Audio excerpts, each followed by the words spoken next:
이처럼 광주 전남에서 코로나19 확진자가 쏟아지면서 응급수술이 필요한 확진자도 급증하고 있습니다. 하지만 광주 전남에는 확진자를 수술하기 위한 감염병 전담 수술방이 턱없이 부족한 상황입니다. 임지은 기자가 취재했습니다. 지난 14일 코로나19에 확진된 임산부가 진통을 호소하며 119에 도움을 요청했습니다.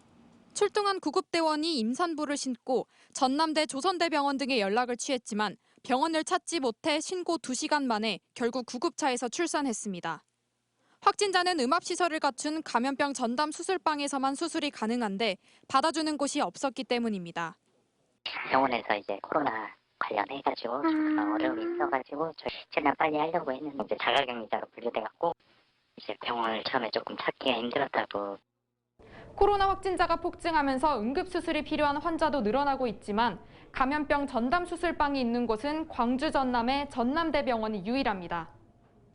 실제 코로나가 완치되지 않아 전남대병원 감염병 전담 수술방에서 수술을 받은 확진 임산부는 지난 한 해 8명에 불과했지만 올해 들어선 2달 만에 11명을 기록했습니다. 특히 광주에서 하루 확진자 숫자가 처음으로 1,000명을 넘어선 2월 현재까지 9명이 감염병 전담 수술방에서 수술을 받았습니다. 감염병 전담 수술방이 있어도 소독을 이유로 하루 최대 5-6명 정도만 수술이 가능해 병원 한 곳만으로는 출산을 비롯한 응급 상황을 대비하기 어렵습니다. 감당하기가 한계가 있습니다. 이게 앞으로도 지금 아마 예상하는 바로는 3월 말 4월 초까지 이제 환자가 점점 늘어날 것으로 예상되는데 너무 어려울 거예요. 우리 병원 자체로만.